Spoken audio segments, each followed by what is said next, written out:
Greetings, guidance, love, and gratitude for choosing Info Dissected podcast with Casey and Chuks. We need to talk about the impact of absent fathers.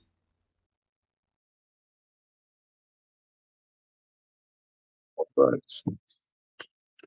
So today's episode is surrounding absentee fathers and the impact that their absence has on their children. Um, I'm going to just kick off with a question that I would like answered for partly for my benefit. I'm sure it will benefit other single mums. Mm. Um, but I will get Chooks to answer, I guess, from a Black man who was raised by a single mum, and I'm asking this from a perspective of a single mum raising a young man. Mhm. The question I'd like to pose is whether there comes a time as a young person, maybe going into adolescence or even from teenage years into manhood, let's say, that then that your needs are, or that maybe you recognized your needs weren't being met by your mum, no matter how great she was, no matter how strong she was, no matter how consistent and loving and all of that good stuff she was. At what age or when did you recognize, if that is the case, that mum wasn't enough? And if she was enough, then let me know how that was. Mhm. All right, great question. What I'll start by saying is, firstly, obviously, my mum was amazing. She done more than most, and I was more than lucky to have, depending on your perspective or your belief, chosen her or to just be given to her. I Mhm. will say this though, that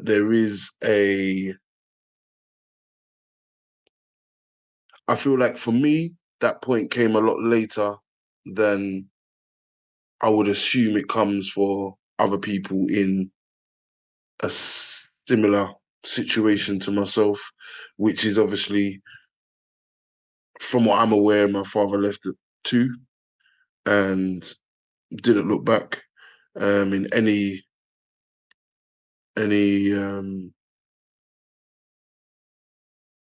noticeable way or impactful way. Um, so it was a completely my mum's parenting that raised me, right? So, and I know that for me, there came a point where I'd say for me, the point came probably around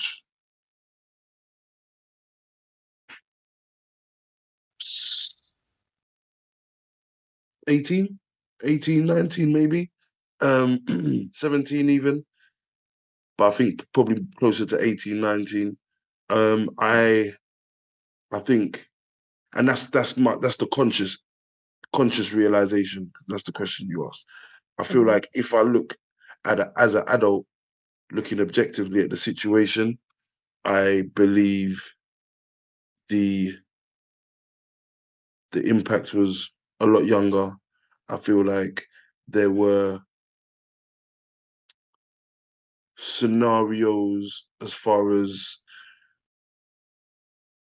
moving house, going to different areas, making new friends, um, how I found my place in hierarchies. Um, and obviously there's an element of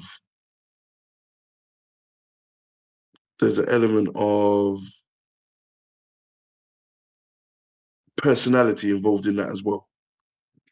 But I will say that, to answer the actual question you asked, when, I would say around 19. And that was through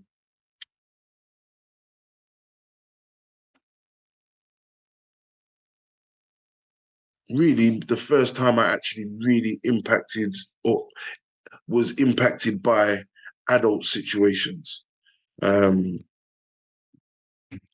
that could really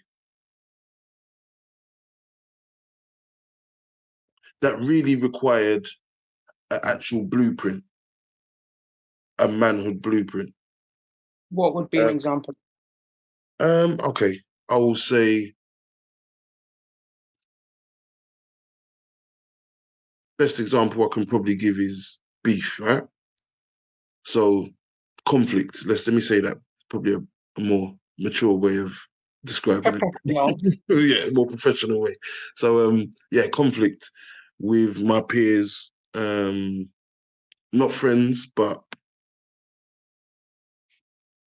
opposition, let's say. Mhm. Um and understanding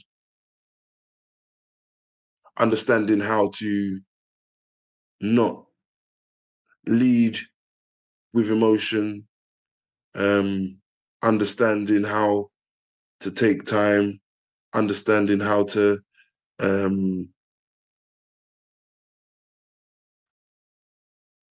really, really know myself and be okay with who I am and how I was raised and what I know to be true and factual and accurate, for want of a better word. And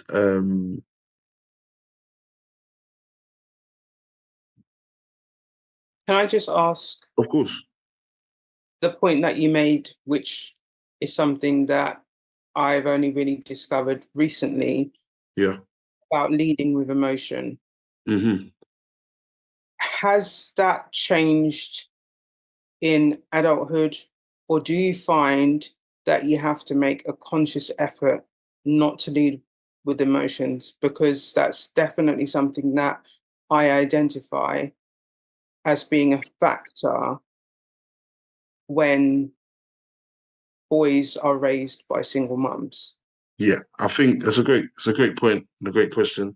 I think the truth of the situation is um, it's kind of six of one, half a dozen of the other is the best way I can describe it. So Mm. yes, I have to consciously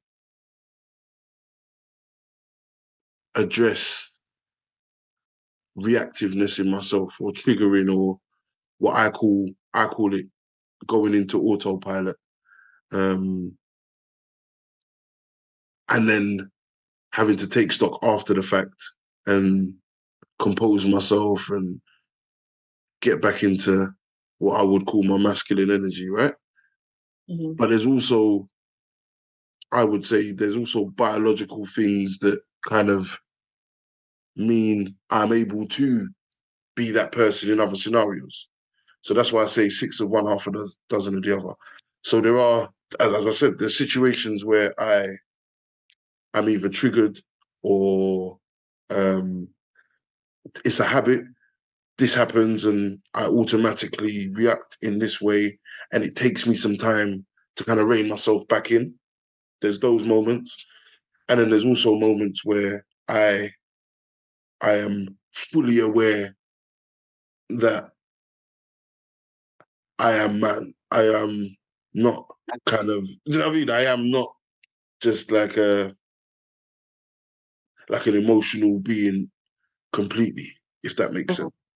So it's a difficult question to answer in absolutes, but I will definitely say that um, there is in my opinion, there's a huge element of of when you're a male child raised by a woman, Mhm. especially a strong woman, especially a woman that has a clear and identifiable idea of how the the world is. So that's socially conscious woman. That's a um, revolutionary woman. that's a self-aware woman, right?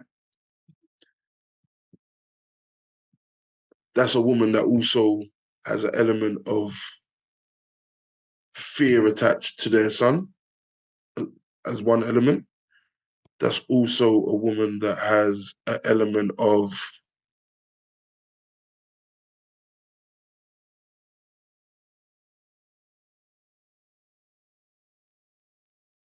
social awareness, so wanting to prepare their son for the world that they have experienced. But how much can they actually prepare if they've not experienced or had those experiences as a man? All they can do is their best. So it's not about how much whether it's successful or not. I'm just talking about the intention behind all the actions. Mm. So my mum's mission when she saw that, you know, that's where I was going. What I was going is that when you, as a boy child, you are in a situation where your order and the hierarchy is you being given instructions, orders, discipline, um, the things that are conventionally done by the male Mm-hmm. are done by the woman. Now, on the surface, it's not a problem because at the end of the day, you are the mother. You're um, you're supposed to get that level of respect and that level of reverence, right? Where the and I can only this is all Iron Man statements, personal perspectives, where the breakdown, in my opinion, comes is or the breakdown is probably not the right word. What I would say is where the issues for me came was the frustration that comes from it's that dichotomy of you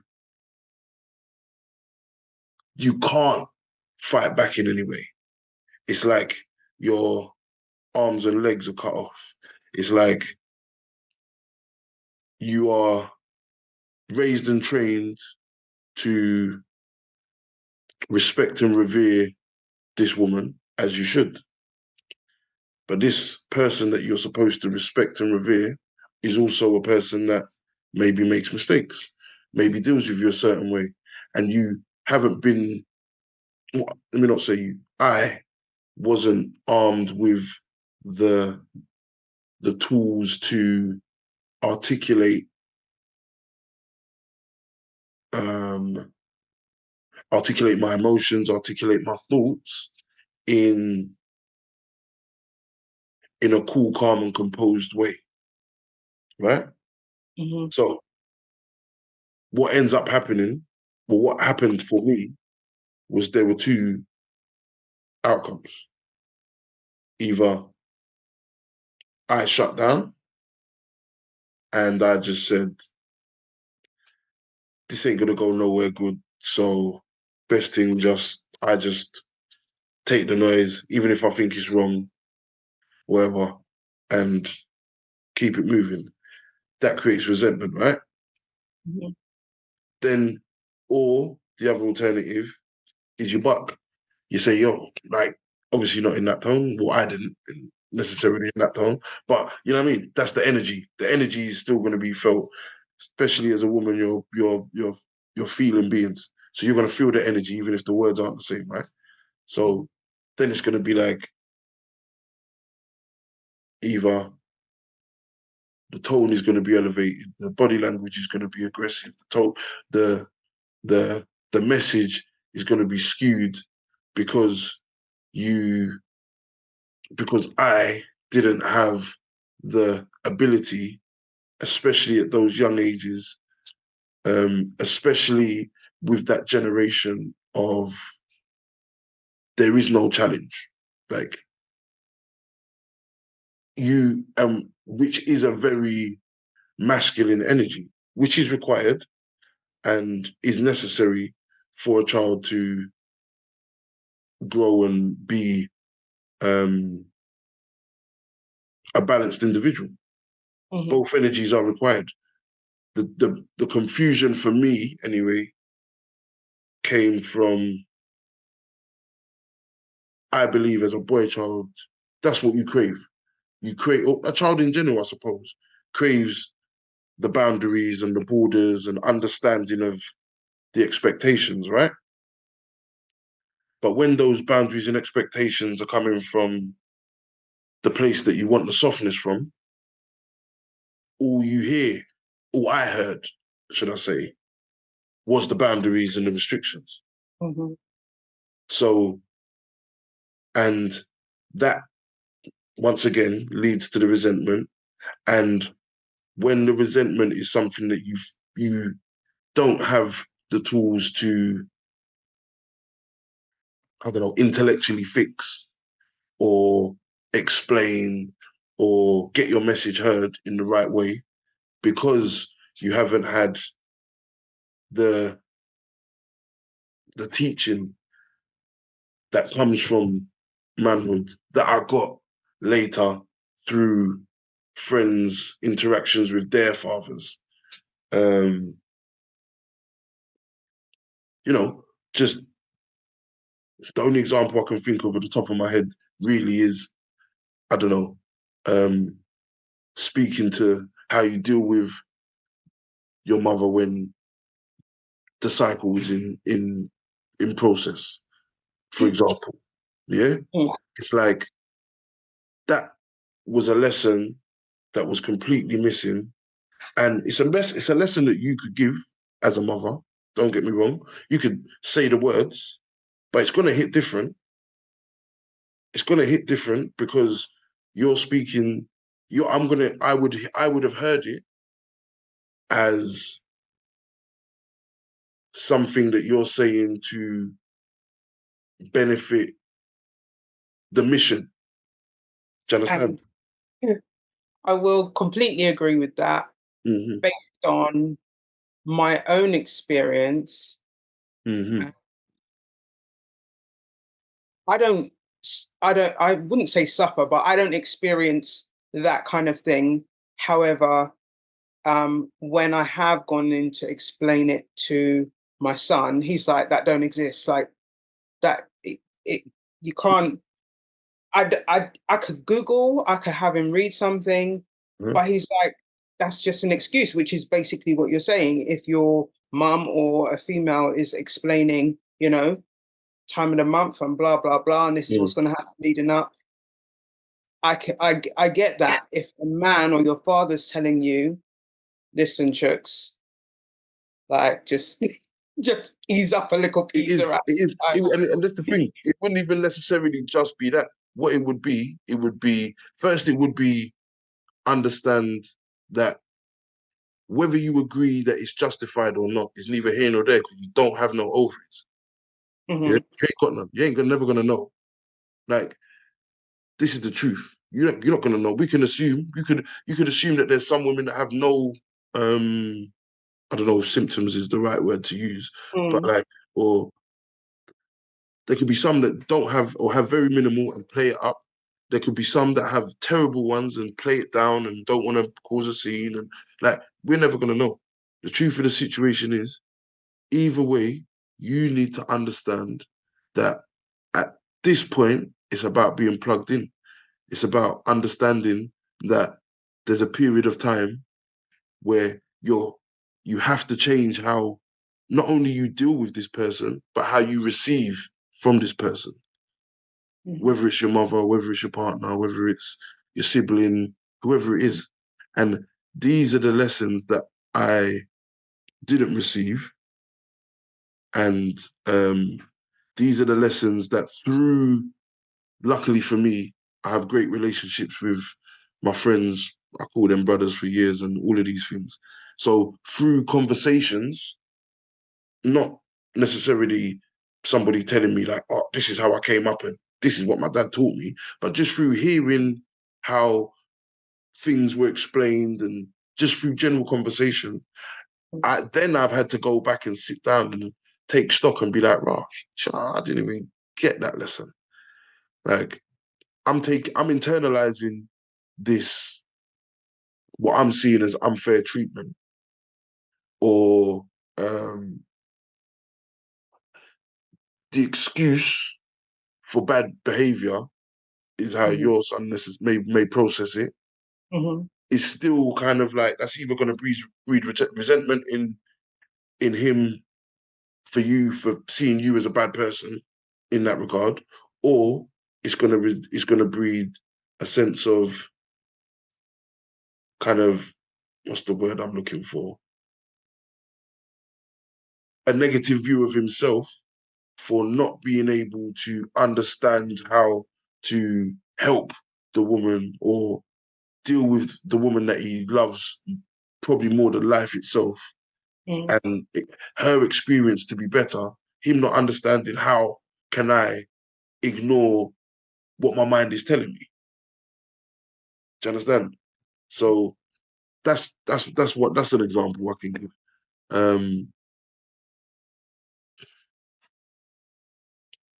Yeah, I think there comes a time for me, my time came when I had problems with particular individuals when I thought that I was grown, when I thought that I understood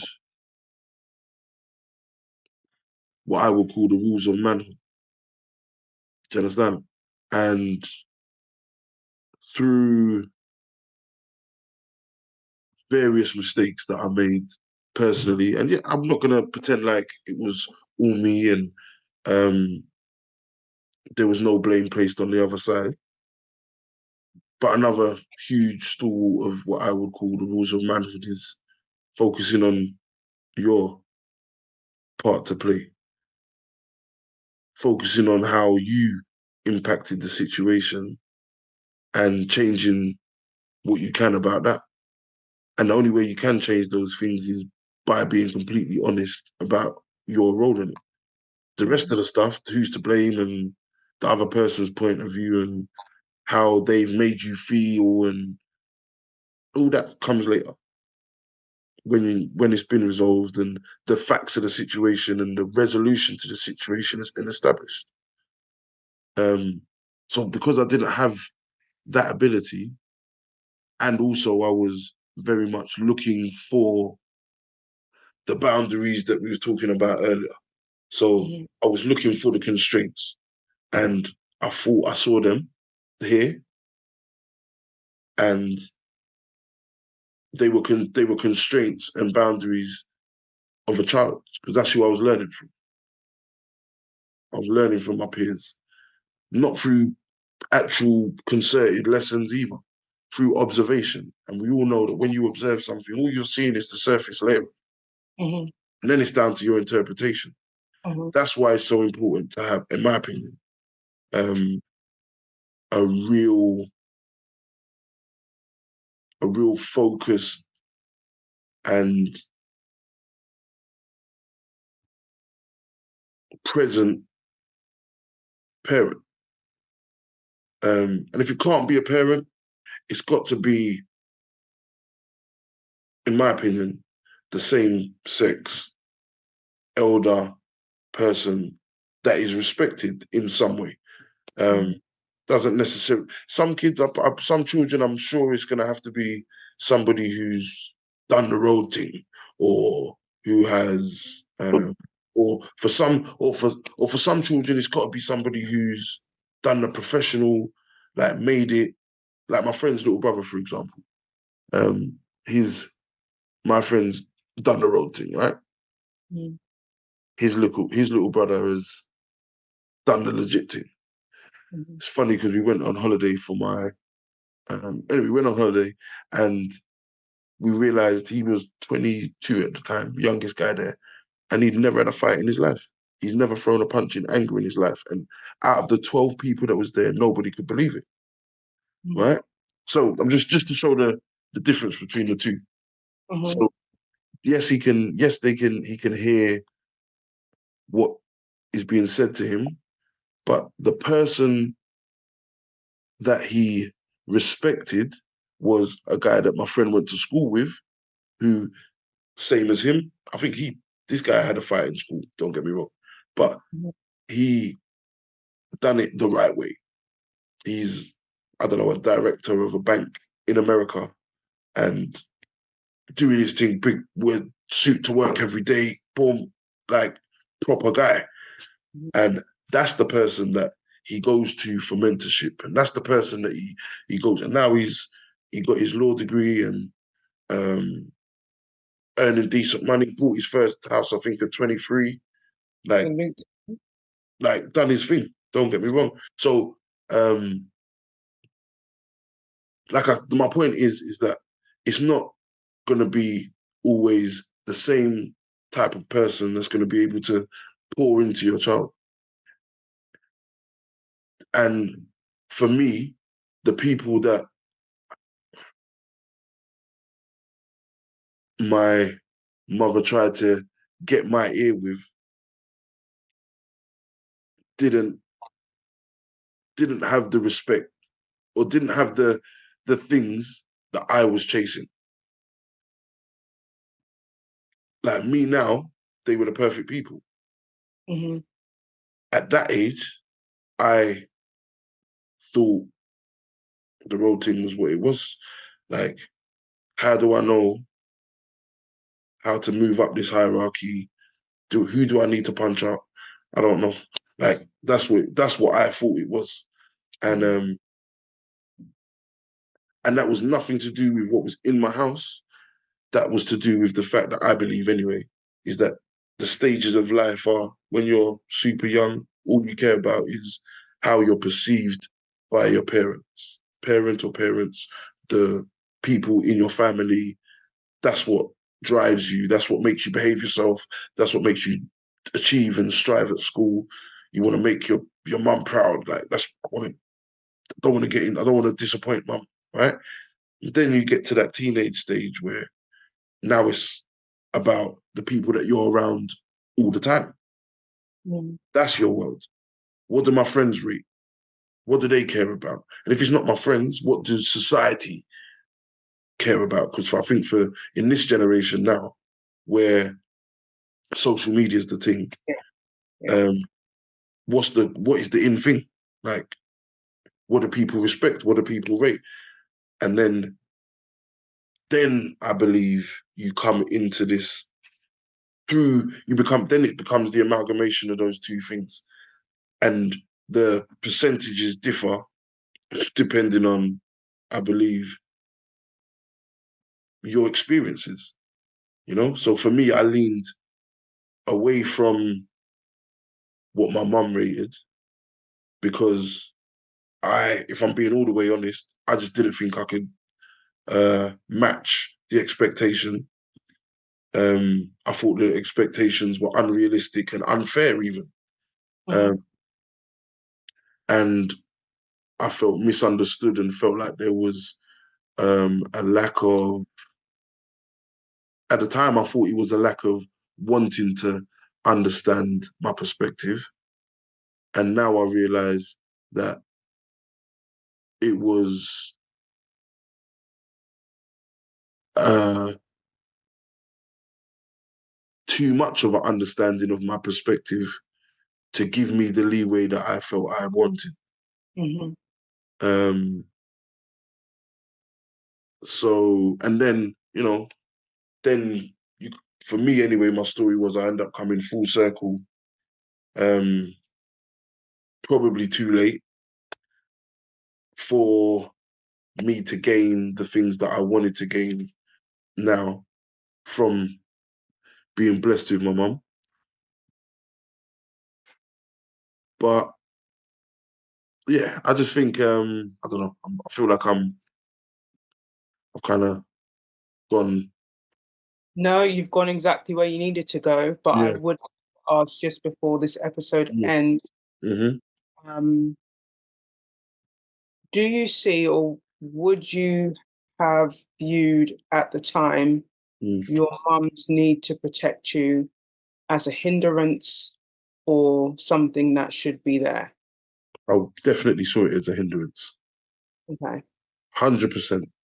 That's a great question just because that's something that I can categorically, consciously know at the forefront of my mind. I definitely thought if I had a dad, they wouldn't be trying to clip my wings like this.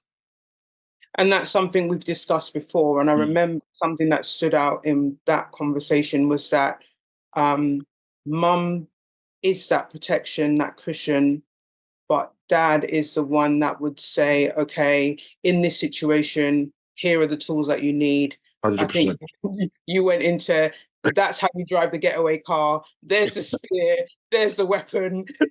So you are equipped as a young black Yeah, man to navigate your way out of any difficult kind of 100%. circumstance. Whereas mum just wants to protect and avoid you Don't even go over there. in that situation. Don't be over there. Stay in the Exactly. house and leave the bad people to do what they're doing over there. And that's not gonna happen because Mm, the truth of the situation. Look, if you look at these kids now, luckily my generation, I could go wherever I wanted, and it was mhm, individual people that I had a problem with if I had a problem. mhm. Yeah. Um. Now it's like you could be going to bloody cricket practice, and people ask you where you're from, and you tell them your postcode, and now it's a problem. Yeah. Do you understand? So, and let me not say like go on like that wasn't happening back then, but that was nothing that I was involved. My issues were always with specific people for a specific reason, right? So it's even for me anyway. I believe it's even more imperative that real tools are given, real a real blueprint and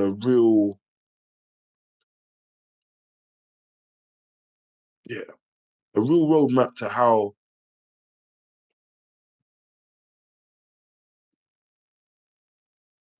what I would call it is a family culture, right? Mhm. Um, so my family culture is don't let no one put their hands on you because this is me coming off what I was raised with. I was raised with ignore them. I was raised with go tell your teacher. I was Mhm. raised with don't get in trouble Mhm. because fear of what happens to young black men, black boys being labeled firstly as from children and then where that takes you. And then also the repercussions from going out into the road and hitting the wrong person or being hit by the wrong person and retaliating and it going wherever it could go. That's what I was raised under. And that's not enough. Because yes, it's going to protect you in certain situations, but what happens when you can't turn the other cheek? What happens when you can't step out of the room? That's the part that's not enforced.